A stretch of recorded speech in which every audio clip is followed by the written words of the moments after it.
It's an interesting one because they were pre-tournament favourites for many, many people, and quite rightly so, because they've got a very strong squad, a lot of experience in that squad.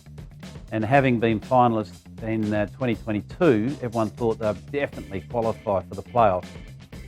I think the form of Buttler, Samson and Hetmyer right in the middle of the tournament all came at the same time, sort of derailed their campaign, along with the injuries that Trent Boult picked up. So Trent Boult wasn't available for every single game, and I think that sort of threw the balance of their side.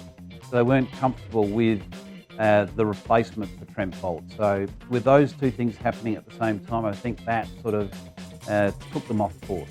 I think it's definitely up there, without a doubt. I think, as I said, with the experience they've got and given the recent history, they would be very, very disappointed with where they've finished. Jaiswal, there's no question about that. You know, this young player is certainly one that Rajasthan can look forward to, you know, having for many, many years, and Indian cricket in all formats can look forward to having.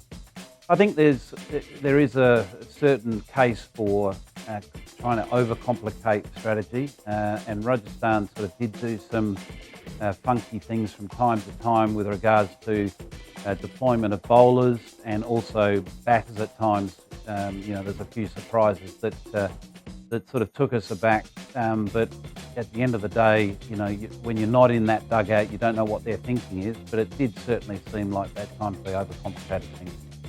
I think at times, as a captain, you can be a little bit subject to the consistency of your team. I think certainly in the first half, we're all praising Sanju Samson as the captain, doing such a wonderful job, and suddenly when the team starts losing, we question, you know, his captaincy ability. And I think that's a little bit unfair because that also coincided with his own personal form. I think his captaincy and his presence out there is, I think, a strong presence. I just think that collectively they've got it wrong. I think their pace bowling depth needs improvement. You know, so they've got more options. I know they had injuries leading into the tournament, which prevented them to have the flexibility that they would have ideally liked to have had. But I think most of their bases are covered with regards to their batting, spin bowling. I just think their pace bowling needs some reassuring.